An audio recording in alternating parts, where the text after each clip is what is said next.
Back in high school, everyone knew Hayashi Megumi. She was the queen, beautiful, strong-willed, and completely out of everyone's league.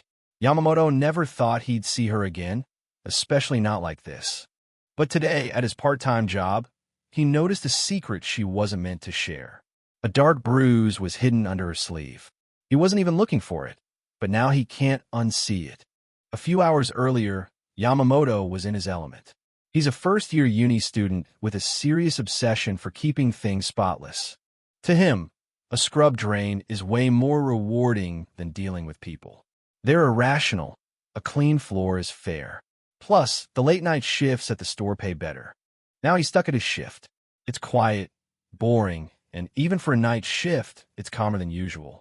He wonders if the store is even going to survive. Then a voice breaks the silence. Yamamoto. He knows that voice anywhere. It's Hayashi, the girl from high school. He can't believe she's living in the same area. It's only been 4 months since graduation, but something about her feels completely different. She's actually making small talk with him. She even remembers which university he's going to. This would have never happened back in high school. In high school, she was at the top of the social pyramid. Always perfect, always surrounded by people, and completely untouchable. Yamamoto remembers picking up her eraser once.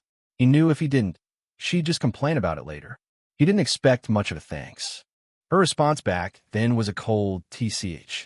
He never understood what all those guys saw in her personality, even if she had a pretty face.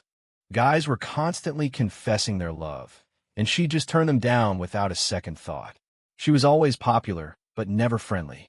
That's how she earned her nickname, the Arrogant Queen. She acted like everyone else was beneath her. Back in the present, Yamamoto tries to keep it professional, but as he hands her the bag, he catches a glimpse of her wrist. Long sleeves in the middle of a sweltering summer. It's a red flag, and Yamamoto knows there's something worse hidden underneath. She doesn't hide it for long. I got hit, she says. Her boyfriend did it. They're living together, but things clearly aren't going well. She walks out like it's nothing, leaving him standing there. Yamamoto wonders if she just showed him her weakness on purpose. He can't just let her go back to that.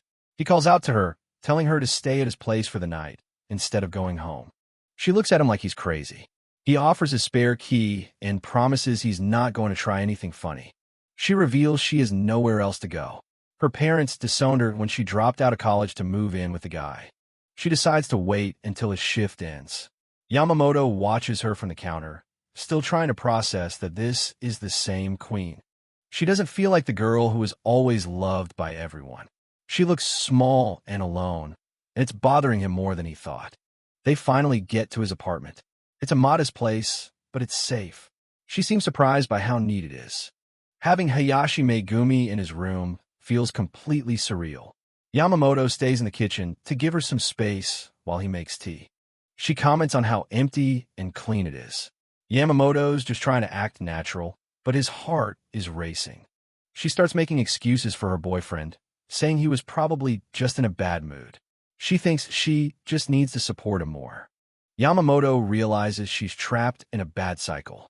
He tells her she's welcome to stay, and she asks to use the shower. As the water runs, he tries to clear his head. This is the girl everyone worshipped, and now she's in his shower. She comes out dressed in his oversized clothes. The domestic vibe is hitting him hard, and he notices more bruises on her legs. He points out that those bruises look old too.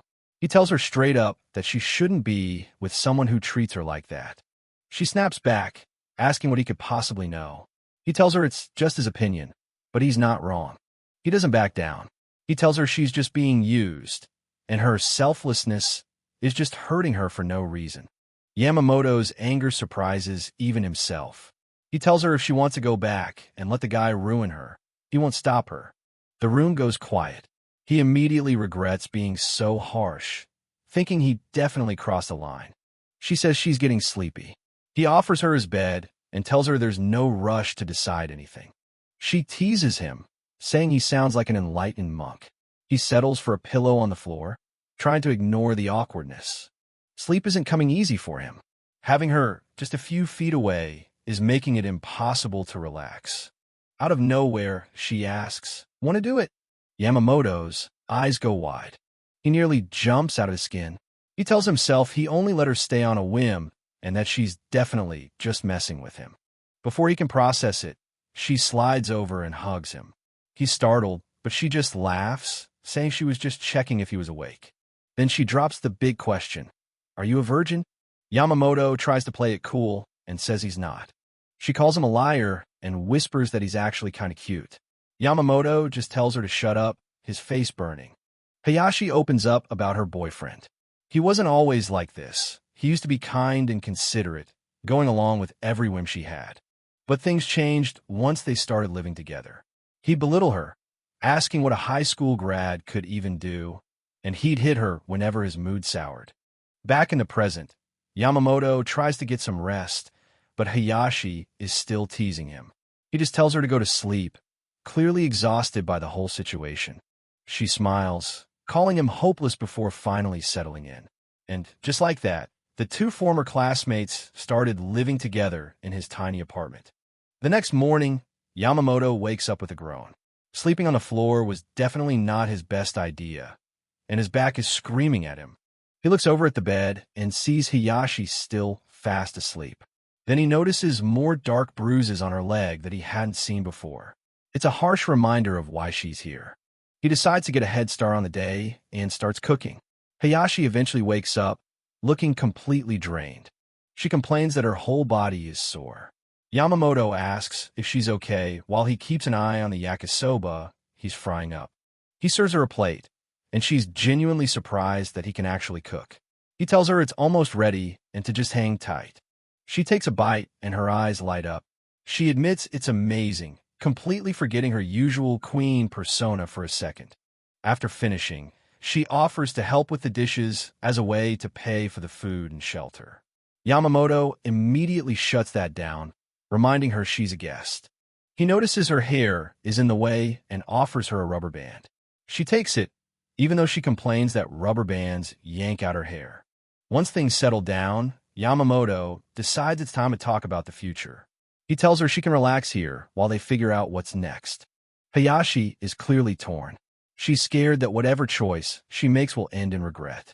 Yamamoto tries to tell her she can't always look at things objectively when emotions are involved. He gives her a reassuring look, telling her everything will be okay. She asks how he could possibly know that. He gives her a thumbs up and says that's why he's here. She thinks he sounds surprisingly dependable, even if he claims he's just being selfish with his opinions. She lets out a little laugh, telling him he's always so roundabout with his words. Then she begins to tell him the full story of what happened to her in Tokyo. It wasn't exactly a fun story. She tells him everything, occasionally cracking a joke to try and lighten the heavy mood. Yamamoto explains the cycle of domestic violence to her, how the abuser goes from violence to regret and back again. She's shocked he knows so much. He asks if she's talked to anyone else, but he's the first. He then realizes she doesn't even have her phone anymore because her boyfriend wouldn't let her have one. She lost all her contacts and was completely stuck. Yamamoto's resolve hardens. He knows he has to convince her to cut that guy off for good. Despite everything, she mentions he has a sweet side too. But after talking to Yamamoto, she finally says she thinks she'll break up with him. He agrees, pointing out that abusers just use people to feed their own possessiveness. He warns her that the guy probably won't accept a breakup quietly. He suggests they go to the hospital and then the police. Hayashi's face goes pale at the mention of the police. She's terrified he'll retaliate. She can't believe he wants to go that far. He explains that a police record is the only thing that will keep the guy from coming near her again. He points out that the guy destroyed her phone and isolated her on purpose. He asks her if she really wants to avoid the police after all of that. She looks down, clearly conflicted. Leaving someone and filing criminal charges are two very different things in her mind. He sees she's not ready for the police, so he drops it for now. He tells her to just let him know if something feels wrong later. He tells her to take his suggestions a little less seriously and that she should just say so if she doesn't like something. She calls him pathetic. Then he tells her she should stay here for a while. Hayashi gets defensive, asking what he's really after by letting her stay. He points out the obvious. The guy is probably out looking for her right now. He suggests she stays in the apartment for her own safety. She misreads the situation again, saying she wouldn't mind helping him out. Yamamoto realizes she's completely misunderstanding his intentions.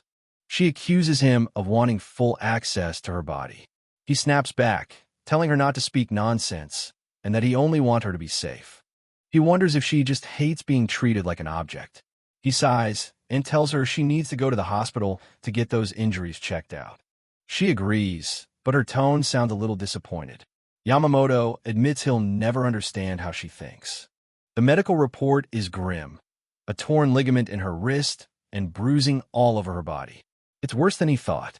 After the hospital, they head out to get her some new clothes since she has nothing. Yamamoto tells her he should focus on helping her however he can. She picks out some things and promises to pay him back. He tells her whenever is fine, just wanted her to feel a bit more like herself. The next morning, Yamamoto is back on the floor, waking up to the sound of birds. He realizes he really needs to buy a proper futon. He looks over at Hayashi, sleeping peacefully. He decides to skip his morning cleaning ritual and head straight to the kitchen to make breakfast. He prepares a nice meal for her, wanting her to sleep as much as she needs while she's here. Later, he heads out and finally buys that futon. As he walks back into the apartment, he's greeted by the delicious smell of food already cooking. Yamamoto is surprised to find Hayashi already in the kitchen cooking when he gets home. He tries to tell her she didn't have to wait around to cook dinner, but she just asks if he likes hamburger steak. She tells him it's the least she can do since she's the one staying in his place. He realizes she's actually pretty good at it, probably because she's had enough practice. He gives her a bit of a half-assed answer when she asks if he likes her cooking. He tells her he wants to talk about something after dinner, and she agrees, though she seems a bit cautious. As they sit down to eat, Yamamoto wonders if he even bought ground beef. He settles in, and they both start their meal, the tension from before starting to fade. He admits the food is good, and Hayashi looks relieved. She takes a bite of her own food, seemingly satisfied with how it turned out. When they're done, she insists on doing the dishes and the chores, saying she wants to move around a bit. Yamamoto asks her if she went out today, a hint of worry in his voice. He immediately regrets how he said it, thinking he sounded like some possessive boyfriend. Hayashi just looks at him, wondering what his problem is. He tells her it's reckless to go out and risk running into her ex again. He says it's up to her whether she takes his advice, but he's clearly concerned for her safety. Hayashi snaps back, saying he wouldn't understand. But then she stops and looks away, her anger fading into something more like sadness. She apologizes, admitting she was being stubborn. Yamamoto says he's the one who messed up by assuming he'd handle the shopping without asking her first. He asks her where she got the money for the beef, and she says she used the little bit she had left from her ex. She mentioned she stopped by the supermarket thinking he'd be mad if he found out she went out. She explains how her ex used to get mad about everything, finding any excuse to hit her. She thought if she made dinner, maybe Yamamoto would forget to scold her, just like her ex used to do sometimes. She tells him she wants to get a part-time job because she doesn't want to be a burden. Yamamoto asks if it's really that urgent for her to get a job right now. She's worried about burning through his savings. She feels like if she can't earn money, she's just a burden on him, and she's desperate to avoid that feeling. Yamamoto tells her he gets how she feels, but if something happens to her while she's out, it'll be too late. He's trying to get her to see the danger she's in. Hayashi just sighs, saying then so be it. She feels like there's no other way and that she's just destined to have her ex find her eventually. Yamamoto can't wrap his head around her queen logic. He tells her there are 100 ways to avoid risk, and just staying in the apartment is the simplest one. He looks at her, still confused by her attitude. He just wants her to stay safe until things cool off, but she seems to think that's impossible. He realizes that, for her, putting herself in danger like this is basically self-harm. He wonders if she's really doing all this just for his sake. He thinks about how much she's been through in such a short time. Physically, emotionally, and mentally abused. It's a lot for anyone to take, especially someone who used to be so strong-willed. He shows her his bank book, revealing that he has 1.5 million yen in his account. He wants to prove to her that he can afford to take care of her for a while. He explains that he's been saving since high school, that his parents cover his rent. Basically, The only thing going up with her there is the food bill. Hayashi calls him a liar, refusing to believe he'd spend his hard-earned money on her. She's convinced there's no reason for him to take her in. She tells him she has nothing left and that he'll just get caught up in whatever mess she brings along. She's trying to push him away for his own good. Yamamoto realizes her reason for looking for a job wasn't just for his sake. It was partly because she wanted to reclaim the dignity that was taken from her. He tells her there is a reason he wants her here, and he's not lying. He's determined to help her, even if she doesn't think she deserves it. He tells her he's a man of precision, and that it helps to have someone take on the housework. He's trying to frame it as a fair exchange, so she feels less like a burden. He starts ranting about how he doesn't have enough time for his meticulous cleaning because of school and work. He tells her if she handles the cleaning, it solves everything. He's definitely overselling his need for help. He tells her cleaning is his hobby and his purpose in life. Hayashi just stares at him, thinking it's the dumbest reason she's ever heard. He thanks her for the hamburger steak, and she just looks confused. She can't tell if he's being serious or just trying to be nice. She agrees not to look for a job for now and just stay at the apartment. Then she surprises him by saying she'll pack him a bento for when he goes to class. Yamamoto thinks it's a good idea to cut down on food costs. He says he'd appreciate it, and Hayashi looks a little happy that she can contribute in some way. She asks him what kind of food he likes. It's a small step, but it shows she's starting to care about his preferences too. Day 3 of their living arrangement begins. Yamamoto wakes up on his new futon, feeling much better than he did on the floor. He checks the time. It's only 4:30 in the morning. He decides to clean the bathroom so he doesn't wake Hayashi up. An hour later, she finally wakes up, yawning and saying good morning. She asks if he always gets up this early, and he says yeah, pretty much. She's still half asleep as she brushes her teeth, looking a bit dazed. She calls him a weirdo for waking up so early. He tells her he's going to start breakfast, and she should just wait over there. She insists on carrying the food herself, saying she's a guest and shouldn't be pushing herself. Yamamoto tells her it's fine, but she gets annoyed and tells him to just sit down and shut up. He's left wondering why she got so mad all of a sudden. He tells her he's going to change and asks for a second in the bathroom. Hayashi just tells him to change right there, but he wants to be polite. He thinks to himself that she must be used to seeing men undressed. He flings the door open and Hayashi screams. He's confused why she's so upset since she just told him to change right there. She calls him rude and tells him to shut it. She teases him, saying he probably didn't want her to see him naked, but she'd have no problem showing him hers. He's clearly flustered by her bold comments. He thanks her for the lunch as he heads out to class. She tells him she added something he likes, Kenpira Gobo. He's touched by the gesture and heads out, saying he'll be back late because of work. Yamamoto sighs, complaining about how annoying work is even though it pays poorly. Hayashi is surprised, thinking he was the type to always take everything seriously. He insists that he does, but that doesn't mean he can't find it draining. Hayashi chuckles, and Yamamoto asks what's so funny. She just says it's interesting to hear him talk like that about his job. She tells him to have a good day as he leaves, and he compliments her cooking one last time before heading out. As he walks through the rain-slicked streets, Yamamoto thinks about the situation. He knows that time won't fix Hayashi's problems, and that things will likely only get worse if her ex finds her again. He realizes how precarious her situation really is. He imagines the worst-case scenario, her ex finding her and the cycle of abuse starting all over again, possibly even more violent than before. He knows the longer this goes on without police involvement, the harder it will be for her to get help. But he's already promised not to report it. Yamamoto ponders his options.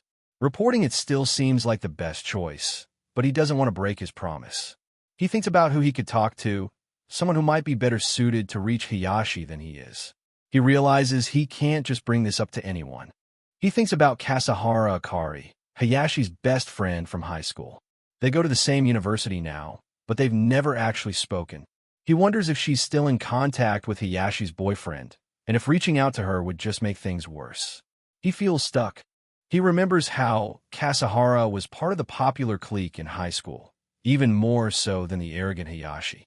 Meanwhile, he was just a troublemaker despite his serious appearance. He thinks asking an old classmate for help is a long shot. He recalls being cursed out and called gross by girls more times than he can count.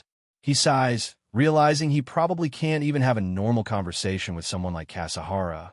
He decides he needs a new plan. Sitting in the university cafeteria, Yamamoto opens the bento Hayashi made for him. He's surprised to see she even made those little octopus sausages with the cuts in them. It's a small detail, but it shows she's putting effort into this. He takes a bite, admitting to himself that it's actually really good. In the end, he still hasn't come up with a new plan to help her. When he gets home, he's greeted by Hayashi, who's already warming up dinner. He's still amazed at how much she's doing around the place. He tells her he's home, and she welcomes him back with a small smile. She tells him to take a bath first while she gets the food ready. Yamamoto is taken aback by her hospitality, thinking she's really spoiling him. He enjoys a hot bath, feeling a bit guilty about how much she's doing. When he comes out, the food is already on the table.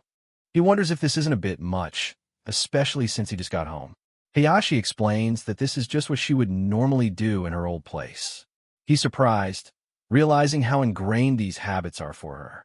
He mentions he was planning on cleaning up himself, but she's already beaten him to it. Yamamoto notes that the place is spotless to a freakish level. He's impressed by how well she handles all the chores. Hayashi is surprised that he's surprised, reminding him that it's what he asked for. He realizes he should probably just be grateful instead of questioning it. He tells her she should take it easy while she's there, but she counters by asking why he's lecturing her in his own home. She says she's grateful, but feels like she's doing too much. He's just trying to get her to relax, but she insists she's not tired. They're both being stubborn in their own way. She asks him why he's glaring at her, and if he can just do a little less around the house. He explains that trusting someone else with chores means accepting they won't do them exactly your way. He's trying to get her to see that she doesn't have to be perfect. She wonders if most people would just complain that the chores weren't done well enough. Hayashi worries that he secretly doesn't like her food and is just putting up with it. Yamamoto assures her it's really good. He tells her she doesn't even have to wait for him to eat. She should just eat whenever she's hungry. But she says if she does that, she'll just end up watching him eat later and get hungry again. He's starting to see her quirky logic. Yamamoto tells her he gets what she's saying, but still doesn't think she needs to do so many chores. He asks why she won't cut back, and she simply says because I'm bored. He suggests she watch TV or something, but she says the TV is boring too. He suddenly remembers her phone was broken. He goes to his shelf and pulls out an old tablet he doesn't use anymore. He offers it to her, saying he has a new one anyway. Hayashi is hesitant, asking if he's sure. He tells her it's fine and hands it over. She looks at the device, a mix of curiosity and gratitude on her face. He tells her not to just do chores and to make sure she actually plays too. She thinks it's funny, saying usually it's the other way around. She thanks him with a bright, genuine smile, and Yamamoto feels a bit flustered. He hands her the charger and tells her she can use it after she's done with the dishes. He tells her to just go watch something. She looks at the tablet, a mischievous glint in her eyes. "Thank you," she says, her smile growing wider. Yamamoto just says it's fine, not realizing what she's about to discover on his old device. He heads off to handle some other things, leaving her to her new toy. A few minutes later, Hayashi calls out to him. She's lying on the bed, looking at the tablet with a smirk. Yamamoto asks what's up, and she says she's giving it back, but only for 10 minutes. He's confused until he sees what's on the screen. He suddenly realizes he forgot to delete some questionable bookmarks. He panics as he sees the thumbnails for various adult videos he'd saved. He's mortified that she found them so quickly. He's desperately trying to think of an excuse as he takes the tablet back to delete everything. He feels like he owes her a big one for this embarrassing oversight. Hayashi just watches him, clearly enjoying his discomfort. Hayashi teases him, saying he does have a sex drive after all. She's laughing her head off at his expense. Yamamoto is beyond embarrassed, telling her not to tease him. He's hunched over the tablet, frantically scrubbing his history. He can't believe he let this happen. She keeps laughing, asking what kind of girls are his type. Yamamoto is completely red-faced, shouting that he'd never tell her. Despite the embarrassment, it's a light-hearted moment between them. As the night deepens, They're both learning a little more about each other, even the parts they'd rather keep hidden. It's the fourth morning of their new living arrangement. Yamamoto is up early, obsessively scrubbing the window tracks with a toothbrush like it's the most exciting thing in the world. His shouting wakes up Hayashi Megumi, who pops up from under the covers looking completely out of it. He immediately realizes he shouldn't have been that loud. Megumi asks what all the noise was about. He tries to explain his cleaning frenzy, but she just gives him a playful smirk and says he tends to scream when he's excited. He gets flustered as she heads off to get ready. She mentions she stayed up way too late playing around with the tablet he gave her. Over breakfast, Yamamoto asks what she was watching. She shows him her tablet, which is full of those viral justice-served videos. She plays one where a couple is treated poorly at a restaurant until a heroic chef steps in to fire the rude waiter. It's the classic scripted revenge trope. The video ends with this satisfying conclusion, but Yamamoto isn't exactly a fan. He's never really liked this kind of content. He finds the whole thing mean-spirited and lazy. He wonders why she spends so much time watching people get punished like this. Megumi leans in close, asking him directly if he didn't enjoy it. Her proximity makes it hard for him to focus on the conversation. He makes a quick excuse about the waiter being dumb, and she seems to buy it. He tells her to get some actual sleep before he heads off to school. On his way to campus, Yamamoto realizes Megumi is likely projecting her own desire for revenge against her ex-boyfriend. He hopes she can eventually find the courage to go to the police. He wonders if Seiji Utsumi is still lurking around. It's been 4 days, and he knows he needs to find Kasahara Akari to get more information. He spends the day searching the university, but Kasahara is nowhere to be found. He feels like he's hit a dead end. Walking home at sunset, he notices the apartment is dark. A wave of anxiety hits him as he wonders if something happened. He recalls Megumi went out recently and panics, thinking Seiji might have followed her back to his place. Worst-case scenarios flash through his mind as he sprints up the stairs, shouting her name in desperation. He bursts through the door, heart pounding, only to find the room quiet. Megumi is just fast asleep on the bed. He lets out a massive sigh of relief, realizing he overreacted. He decides to just leave his bags and let her rest, but she lets out a loud snore that catches him off guard. His presence wakes her up, and she sits up so fast she gets a head rush. He has to catch her before she tips over. Megumi is incredibly apologetic, feeling like she failed at her job because she slept all day. He tells her she's making too big a deal out of it. She's still visibly upset with herself. He points out that the only reason she's tired is because she stayed up all night on the tablet. She's stunned that he isn't actually mad at her. He explains that wasting time on guilt is pointless when you can just fix the problem. He asks if skipping chores killed anyone. When she says no, he tells her that's exactly the level of failure they're dealing with here. Megumi finally relaxes and thanks him. She mentions that he's way more mature than he looks, which almost sounds like an insult to him. As she heads to the kitchen to start dinner, she realizes how nice it feels to live with someone who actually treats her with kindness. She tells him she wishes they had talked more in high school. Yamamoto agrees, looking back at her. The atmosphere between them feels a lot more natural now. Over dinner, she wonders if their past would have been better if they were closer. He tells her it doesn't matter because they can just start over now. He asks what she wants to eat tomorrow. He says he'll eat whatever, which actually make her snap at him. She tells him never to give that answer to anyone but her. He realizes his mom used to say the same thing. He thinks to himself that everything she makes is actually delicious. It's now day 5 of their secret arrangement. Back at school, Yamamoto is struggling to find a seat in the cafeteria. He's still focused on how to help Megumi deal with her past. Kasahara Akari spots him and waves him over, offering him the seat right next to her. He's finally found her. He sits down, and she points out that classmates should help each other out when they're in a bind. She notes that it's been a while and teases him for potentially avoiding her. He doesn't really have an answer for that. Yamamoto bluntly asks why he'd talk to her if he didn't need anything, which she takes as a typical Yamamoto response. She says she just wants to be useful to him. He tells her to stop saying things that are so easy to misinterpret, but she just leans in closer. Kasahara suddenly shifts the conversation, asking if he remembers their old classmate, Hayashi Megumi. His heart skips a beat. She mentions Megumi moved to Tokyo and asks if he's seen her. He starts to wonder why she's suddenly bringing this up. He worries if she's the one who introduced Megumi to her abusive ex. He realizes he has to be very careful with what he says.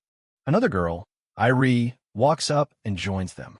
Kasahara jokingly tells her that Yamamoto is her boyfriend just to mess with them. Irie recognizes him from class as the top student and immediately starts flirting, leaning right into him and asking for a private tutor session. Kasahara shuts her down by reminding him about his next class. Irie is bummed, but then she notices his bento and is impressed he can cook. Yamamoto is back at school, finishing his bento while his brain is stuck on overdrive. He's obsessing over whether Kasahara Akari is a threat to his secret living situation or if she's just being herself. He wonders if it would be easier to just ask Megumi directly about her connection to Kasahara. Later that evening, he walks through the door to find her cooking dinner and giving him a warm welcome. The warm welcome doesn't last long. Megumi gets close and immediately picks up a scent on him. She asks if he met a girl today, and Yamamoto realizes she's smelling the perfume from the girl who crowded him in the cafeteria. He admits he met someone, but before he can explain, Megumi blows up. She's fuming, demanding to know why he's out meeting other girls behind her back. Yamamoto gets defensive, pointing out that they aren't actually dating, so she has no right to be this upset. He's tired of being treated like he did something wrong when he was just at school. That reality check hits Megumi like a ton of bricks. She goes quiet, realizing he's right. They aren't a couple. She starts to wonder why she's even living there, cooking for a man who considers her a stranger. He tries to step in and smooth things over, but Megumi shouts for him to stay away. The walls she built are back up, and she's not letting him in. She bolts out of the apartment and down the stairs before he can even react. Yamamoto is left standing there, shouting her name into the empty hallway. Megumi is wandering the dark streets, trying to catch her breath and figure out why she just sabotaged the only good thing she had going for her. She stops to lean against a wall, her head spinning. She's confused, angry, and starting to feel the weight of her own actions. The lingering scent of that citrus perfume on Yamamoto just makes her skin crawl. She hated how much it affected her, and she couldn't take the jealousy she was feeling. But then she remembers how he took her in without hesitation. He reached out his hand when she had nothing, even though they have no official title. She feels like a total idiot for running away. She's terrified that Yamamoto hates her now, or worse, that he's relieved she's finally gone. She's paralyzed by the thought of being alone again. She doesn't want him to hate her, but she has no idea how to go back and face him. Megumi is huddled on the sidewalk, silently begging for Yamamoto to come find her. Then, a pair of shoes stops right in front of her. A voice calls her name, but it isn't the one she wanted to hear. Her blood runs cold as she looks up and sees her worst nightmare standing right there. It's Seiji Utsumi. He towers over her, wanting to know exactly where she's been hiding all this time. Megumi is frozen in pure terror. Her mind flashes back to the mixer where they first met. He was a high-flying banker, and back then, he seemed like the perfect, well-mannered gentleman who could offer her a better life. Seiji had introduced himself with a charming smile that Megumi fell for instantly. To her, he represented a world far away from her own struggles. At the time, she was working herself to the bone to pay for college while trying to escape her controlling father. She thought Seiji was her ticket to freedom. She was wrong. Dating him felt exciting and new at first. When he asked her to move in, she jumped at the chance, not realizing she was just trading one cage for another. His true colors came out almost immediately. He started criticizing everything she did, from her cooking to how she spent her time, making her feel completely worthless. The abuse escalated until she was living in constant fear, with no money and nowhere else to go. She felt trapped in a hell she couldn't escape. But then she ran into Yamamoto at that convenience store. Meeting a man who was the total opposite of Seiji was the spark that finally gave her the strength to run. Back in the present, Seiji is still looming over her. He tries to sound concerned, but his eyes are cold and full of malice as he demands she come back. He tells her to stop being difficult and just come home, reminding her that she has nothing and nobody else but him. Megumi feels her resolve starting to crumble. Seiji's voice gets darker as he tells her she has no choice. Megumi is shaking, almost ready to give up and accept her fate as a worthless person. But then she remembers Yamamoto's voice telling her she'd done a good job. He was the one who gave her actual value for the first time in years. She realizes she can't go back to the life Seiji is offering. She wants to go back to the small apartment and the guy who actually sees her as a person. She cries, fearing that it's too late and that Yamamoto won't help her after how she treated him. She wonders what he would even say if he saw her like this. She imagines him asking her what she wants to do with her life. The thought of his kindness is the only thing keeping her together. Megumi finally stops crying and laughs at how pathetic she's being. She's finally found the courage to say what she really feels. Seiji asks what's so funny, but she just stands up and looks him in the eye. She tells him clearly that she's never going back to him. She offers him a deal. She won't involve the police if he just gets out of her sight and leaves her alone forever. Seiji's fake kindness evaporates instantly. Megumi is fuming, finally telling him how much she suffered because of what he did.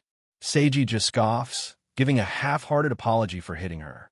Then he turns it back on her, saying she's not innocent either. He blames her for dropping out of college and not contributing money, as if that justifies his violence. He starts hurling insults, calling her cooking garbage, and saying he has plenty of other women who would kill to be with him. He tells her she has nobody but him. Megumi finally sees the truth. She was always just disposable to him. Seiji loses his patience and tells her to stop being hysterical and just come along. He grabs her arm with a crushing grip, and Megumi starts to struggle, her panic returning as she tries to pull away. Seiji tells her to stop struggling and just move, but Megumi is screaming for help. In her heart, she's calling out for Yamamoto to save her. Suddenly, another hand grabs Seiji's arm, stopping him in his tracks. Yamamoto has finally caught up to them, and he looks beyond pissed. He tells Seiji to back off, pointing out the obvious. Megumi clearly doesn't want anything to do with him. Megumi can only stare in shock as her hero finally arrives. Yamamoto steps right into the middle of the mess, his voice heavy with anger as he demands to know what the hell is going on. He's not letting this go. Megumi looks at him with teary eyes, realizing he actually came for her. Opposite them, Seiji tries to act like nothing is wrong, claiming they're just a couple and it's all a big misunderstanding. Seiji attempts to brush it off as a simple lover's quarrel, saying Megumi just gets a bit hysterical sometimes. Yamamoto isn't buying a word of it, noting how she clearly isn't happy to see him. Yamamoto brings up the disturbing things he heard, the threats of violence. Seiji's charm slips away instantly, and he tells the outsider to stay out of their business. Megumi knows every word out of Seiji's mouth is a lie. She watches as he tries to manipulate the situation, making Yamamoto feel like he's the one overstepping. Yamamoto stands his ground and suggests they let the police decide who's right. Seiji's face goes pale at the suggestion, showing just how much he wants to avoid the law. He points out that screaming in the middle of a quiet street is exactly why people call the police. He asks Seiji if there's a reason he can't afford to involve them.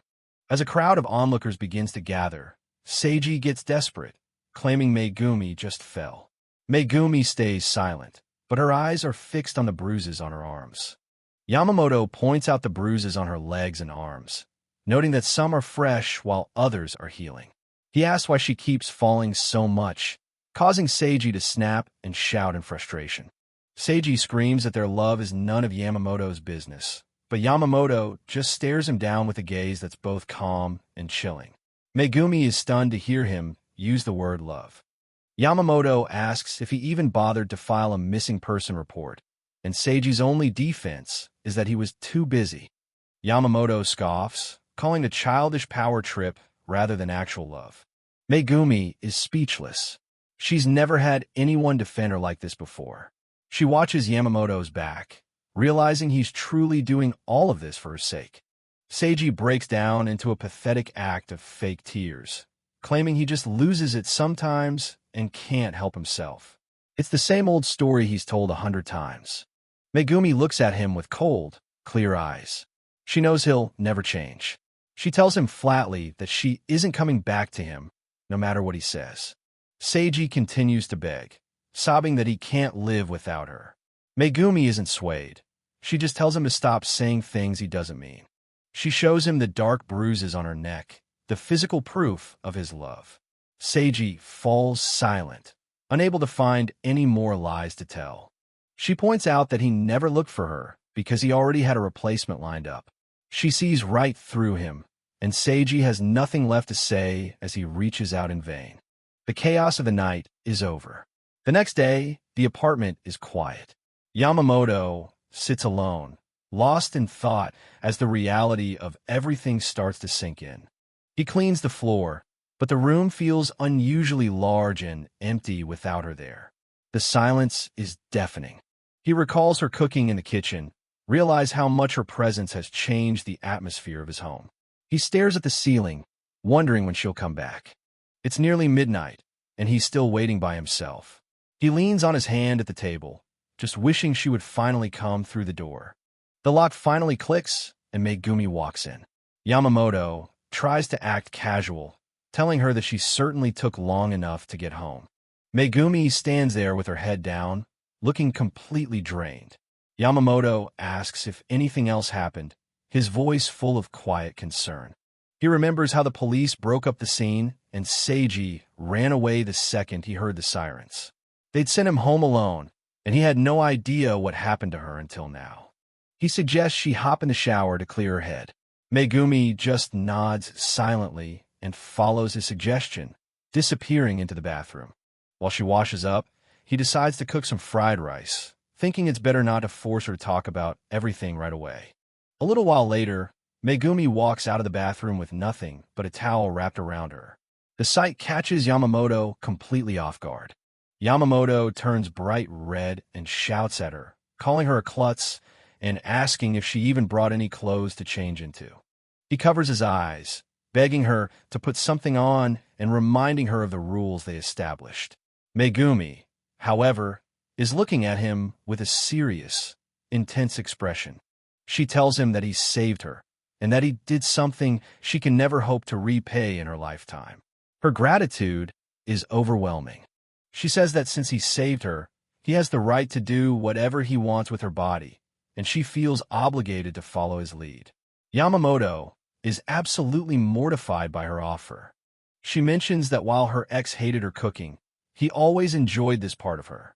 She offers herself to him, but Yamamoto rejects her instantly with a sharp no thanks. He asks if she's stupid, and if she's really trying to turn him into the same kind of scum as her ex. He wants her to see him as more than just another abuser. He yells that if he took advantage of her like that, he'd lose the right to even look down on her ex. He demands she put her clothes on immediately. His words finally break through her defenses. Megumi starts to cry, the heavy tears washing away the fear and confusion she's been carrying. She asks why he's so kind. She sobs like a child, and Yamamoto realizes she was actually serious about her offer. He tells her it's okay and tells her to just get dressed. Megumi sneezes, still shivering in her towel. Yamamoto tells her it's fine and repeats that she should go get some clothes on before she gets sick. They sit down at the table a while later. The fried rice is cold, and Yamamoto asks if he should heat it back up. Megumi quietly calls his name. She asks him if he really thinks it's okay for her to stay there with him. Yamamoto turns the question around, asking what she wants to do. Megumi gets frustrated, shouting that it's his room and his decision to make. She's tired of having to decide things for herself. Yamamoto tells her he's her ally, and his answer hasn't changed. He asks her again, simple and clear. Do you want to stay here, or do you not? Megumi is confused, wondering why he's still willing to hide her even after everything that's happened. She looks at him, the weight of his question hanging in the air. Megumi looks at him with a mix of confusion and wonder, asking why he would go so far for someone like her. Yamamoto just stares back, his answer as simple as it is honest. He smiles, telling her that helping her is simply something he can do. He adds that he'd really like to eat her hamburger steak again, making her blush as she realizes his motives aren't purely altruistic. Megumi is still a bit skeptical, asking if he'd really do anything just for a home-cooked meal. When he confirms it with a straight face, she tells him she has two specific requests. Her first request is for him to let her stay at his place again, which he agrees to with a simple nod. The tension in the room begins to melt away. Her second request is much heavier. She wants to file a police report against her ex. Yamamoto looks at her with newfound respect as she makes this difficult decision. She admits she's terrified and might try to back out at the last second, so she begs him to go to the station with her. She doesn't want to lose anything else to that man. A few days later, Yamamoto is back at his late-night convenience store shift, looking exhausted and yawning. Despite the fatigue, his mind is clear. He thinks about how they went to the station and finally filed that report. It's one less thing for him to worry about now that the wheels of justice are turning.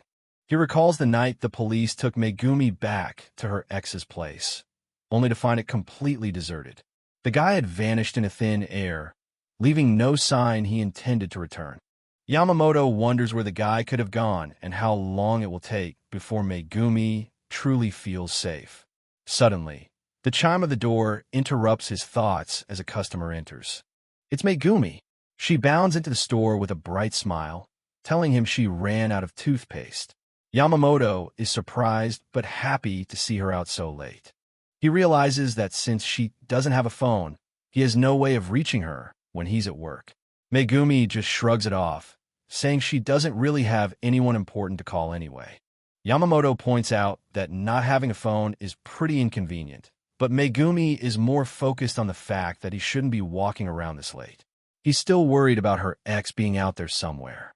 Megumi offers to stay and keep him company during his shift, but Yamamoto tells her she should go home and get some sleep.